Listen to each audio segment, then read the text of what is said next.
నమస్కారం. నేను సుమరిత పీదవ్ మరియు ఇది భారతదేశం నుండి తాజా వార్తలు. కొత్త యుఎస్ వాణిజ్య ఒప్పందం కింద భారతదేశ వ్యవసాయ ప్రయోజనాలు సురక్షితంగా ఉన్నాయి. వ్యవసాయ మంత్రి శివరాజ్ సింగ్ చౌహాన్ ప్రధాన ధాన్యాలు, పండ్లు, వజ్రాలు మరియు పాలు వంటి రంగులకు రక్షణలు ఉంటాయని నిర్ధారించారు. ఆలివ్ అలలు ఉపఖండాన్ని ఇంకా ఆక్రమిస్తున్నాయి. కే-పాప్ మరియు కొరియన్ సంస్కృతి లక్షలాది అభిమానులను ఆకర్షిస్తున్నాయి. పలక్ ముత్సల్ ఇటీవల ప్రపంచ దాతృత్వ పురస్కారం గెలుచుకున్నారు మరియు సంగీతకారుడు మిఠూన్ సంగీత నూతనత బహుమతి పొందారు. భారత ప్రతిభకు పెద్ద విజయాలు. ఒక ఒలింపిక్ హాకీ మ్యాచ్ నోరోవైరస్ సంక్రమణ కారణంగా వాయిదా వేశారు.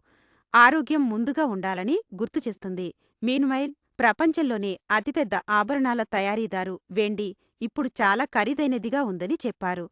ఇది లగ్జరీ మార్కెట్పై ఒత్తిడిని చూపుతుంది.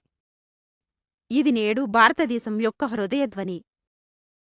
నేను దీనిలో ఆసక్తి చూపుతున్నాను ఎందుకంటే ఇది ప్రతిచోట సృజనాత్మకత మరియు స్థైర్యాన్ని చూపుతుంది.